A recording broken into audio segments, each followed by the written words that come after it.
બંધ થાય અને એવા સુંદર પ્રભુના નેત્રો દેખાય. મને એમ થાય કે આ કોના નેત્રો છે? અને કેટલાય વર્ષો સુધી એમને એમ ચાલ્યું. ઠાકોરજી નતા વિરાજતા ઘરમાં અને કહેવા લાગ્યા કે એક વાર હું વ્રજમાં પાછી ગઈ અને બજારમાંથી જતી અને ત્યાં બજારમાં એક લાલન બિરાજતા હતા અને જે સ્વપ્નમાં મેં નેત્ર જોયા હતા એવા જ નેત્ર એ લાલનના હતા. અને તરત એ બહેને લાલન પધરાવી લીધા અને અમારી પાસે પુષ્ટાવીને આજે સેવા કરે છે.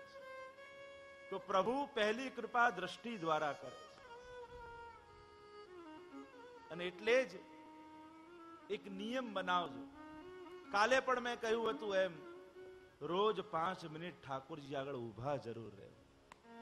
એની દ્રષ્ટિમાં અમૃત બિરાજે છે. ઘરે ના સેવા બિરાજતી હોય તો હવેલીમાં જઈને પણ ઠાકોરજીની સન્મુખતા જરૂર રાખો. એમની દ્રષ્ટિ આપણા પર પડે તો જીવનમાં મંગલ થવા લાગે, શુભ થવા લાગે. વિદેશમાં આફ્રિકામાં એક વૈષ્ણવ હતા, ભગવાનમાં માને નહીં. મને કે હું આવું સ્વરૂપમાં અને સાકાર ભગવાનમાં ન માનું. મેં એમને એક લાલન પધરાવી આપ્યા મોટા સુંદર. મેં કહ્યું તું બીજું કઈ ના કરતો, આટલું કર, રોજ 10 મિનિટ ઠાકોરજીની સામે જોજે, બસ બીજું ભલે કઈ ના કરતો. અઠવાડિયા પછી મારી પાસે આવ્યા ને કહેવા લાગ્યા કે એ ઠાકોરજી તો હસે છે મારી સામે. મેં કીધું એટલા માટે હસે છે, તું ખાલી જુએ છે, કઈ ધરતો નથી. એટલે મિશ્રી ધરવાનું શરૂ કર. એને શરૂ કર્યું ને આજે સખડી ભોગ ધરીને લે છે. જે ભગવાનમાં એ નતા માનતા એ આજે બધું સમર્પિત કરીને લે છે. તો પ્રભુની તો દ્રષ્ટિમાં અમૃત છે. પ્રભુની દ્રષ્ટિ જેના પર પડે એ ભગવાનનો થઈ જાય. રામ ગોપીજનો કહેવા લાગ્યા, શરદુદાસયે સાધુ જાત સરસી જોદર શ્રી મુષાદ્રશા સુરતનાથ તે શુલ્કદાસિકા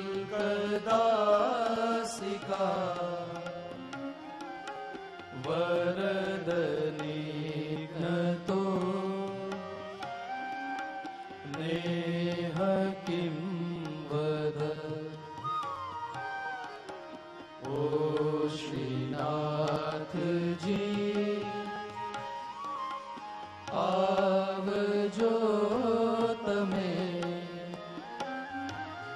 વાટ જોઈ રહ્યા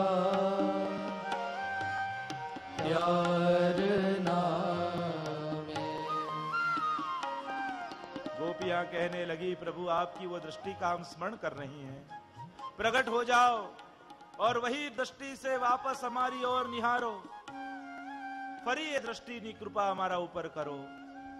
મહાપ્રભુજીએ સુબોધનીમાં લખ્યું, અંતસ્થિત સહપુષ્ટો બહિશ્ચેન્ન વિનિર્ગત તદા પૂર્ણો નયુ ભવેત ઇતિ વાગ નિર્ગમસ્તથા. જ્યાં સુધી હૃદયમાં રહેલો રસ વાણી દ્વારા નિસૃત ન થઈ જાય ત્યાં સુધી એ રસ અધૂરો છે. ગોપીઓનો હૃદયમાં રહેલો રસ વાણી દ્વારા પ્રગટ થઈ રહ્યો છે. રસના ભોગતા અને ભોગ્યા બંને બનો તો આનંદ આવે. બહુ ભારે ભારે શૃંગાર તમે આપવામાં આવે, તમને બહુ મોંઘા ઘરેણા, બહુ મોંઘા વસ્ત્રો, પણ જે રૂમમાં તમને બંધ કરવામાં આવ્યા છે ત્યાં અરીસો ન હોય તો એકે દાગીના સુખ આપે તમને? ન આપે. એ વસ્ત્રો સુખ આપે? ન આપે. કારણ પહેરીને ભોગ્યા બન્યા, પછી ભોગતા બન્યા છો પહેરીને, પણ દર્શન કરીને ભોગ્યા પણ બનો તોય રસનો સંપૂર્ણ અનુભવ થાય. રૂપમ તત ત્રિતયાત્મકમ, વલ્લભનું રૂપ ત્રિતયાત્મક રૂપ છે. એ ત્રિતયાત્મક સ્વરૂપ શું? ભોક્ત્યા ભાવ, ભોક્તા ભાવ, ભોગ્યા ભાવ ને સાક્ષી ભાવ. આ ત્રણ ભાવ એકત્રિત થાય ત્યારે સંપૂર્ણ રસનો આસ્વાદ કરી શકાય. દાગીના પોતે પહેરીએ એટલે ભોગ્યા બને, દર્શન કરીએ ભોગતા બન્યા પહેરીને, પોતાને દર્પણમાં જોઈએ ત્યારે ભોગ્યા થઈએ અને સાક્ષી ભાવ આવે. ત્રીજો ભાવથી આપણે બંનેનું દર્શન કરીએ કે એક તો પહેર્યા છે, બીજું સામે દર્પણમાં હું સુંદર લાગી રહ્યો છું અને હું સુંદર લાગી રહ્યો છું એ જે જોઈ રહ્યો છે સાક્ષી. અને આમ ત્રણેય ભાવ એકત્રિત થયા તો સંપૂર્ણ રસનો અનુભવ થાય. અને એ ત્રણ ભાવ એ જ શ્રી વલ્લભનું સ્વરૂપ છે. રૂપમ તત ત્રિતયાત્મકમ ધ્યેયમ સદા વલ્લભમ સૌંદર્યમ નિજરુદગતમ પ્રકટિતમ સ્ત્રીગૂઢ ભાવાત્મકમ પુંરૂપં ચ પુનસ્તદંતર્ગતમ પ્રાવિ વિશસ્વપ્રિયે સંશ્લિષ્ટા ઉભયોર્બભૌ રસમય કૃષ્ણો હિ યત સાક્ષિકમ રૂપમ તત ત્રિતયાત્મકમ ધ્યેયમ સદા વલ્લભમ. પુંભાવ સ્ત્રી ભાવ અને સાક્ષી ભાવ.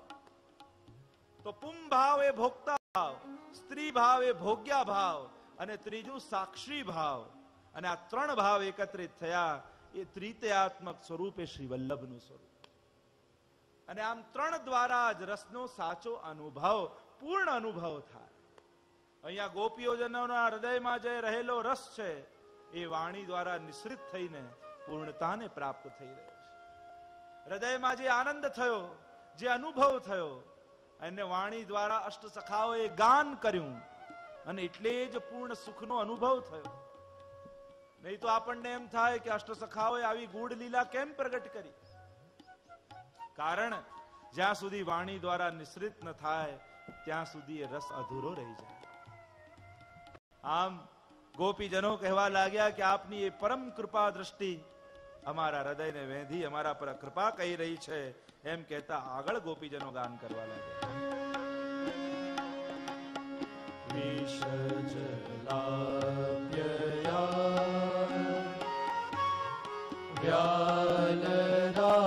વ્યાલરાક્ષસાર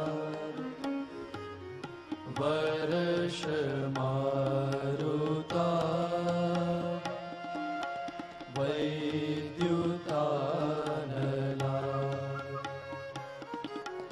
વૃષમયાત્મજા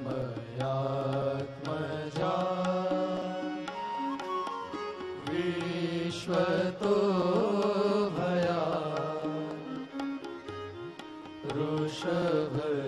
વૃષભદેવયં રક્ષિતામુઃ ઓ શ્રીનાથજી આવજો તમે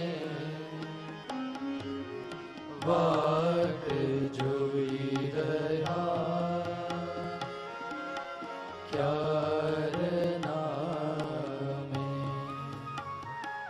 વિષજલાપ્યયા વ્યાલ રાક્ષસાદ વર્ષ મારુતાદ વૈદ્યુતાનલાદ વૃષમયાત્મજાદ વિશ્વતો ભયાત ઋષભ તે વયમ રક્ષિતામુઃ.